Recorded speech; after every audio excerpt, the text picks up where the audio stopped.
வணக்கம். இன்றைய தலைப்பு செய்திகள். கல்லூரி மாணவர்களுக்கு இந்த ஆண்டு முதல் லேப்டாப் வழங்கப்படும்.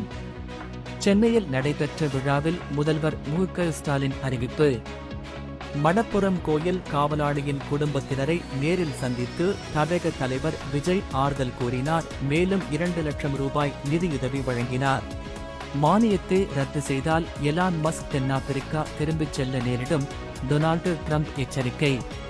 ரஷ்யாவில் நடைபெற்ற விழாவில் கமால் போர்க்கப்பல் இந்திய கடற்படையில் இணைப்பு.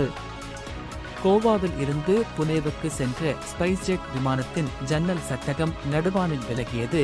பயணி பதிவு செய்த வீடியோ வைரல். மதுரை அமமுக நிர்வாகிகள் அக்கட்சியில் இருந்து விலகி முன்னாள் அமைச்சர் செல்லூர் ராஜு முன்னிலையில் அதிமுகவில் இணைந்தனர். டிரான்ஸ்பார்மர்கள் முறைகேடு புகார்.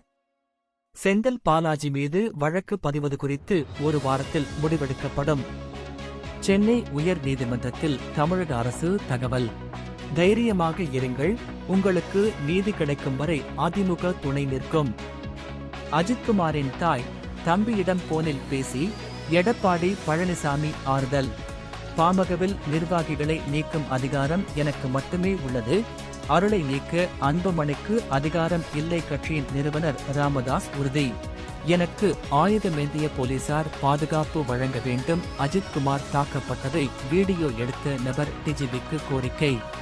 அரசு ஊழியர்களுக்கான திருமண முன்பணம் 5 ரூபாய் லட்சமாக உயர்வு. தமிழக அரசு அறிவிப்பு. போலீஸ் அதிகாரிகளின் கீழ் செயல்படும் தனிப்படைகள் அனைத்தும் கலைப்பு. டிஜிபி சங்கர் ஜிவால் முக்கிய உத்தரவு. சீமானுக்கு எதிராக டிஐஜி வருண்குமார் தொடர்ந்த அவதூறு வழக்கு விசாரணைக்கு உயர் நீதிமன்றம் தடை. மேலும் விரிவான செய்திகளுக்கு அரசியல் ராஜ்யம் மின்னிதழை படியுங்கள். நன்றி.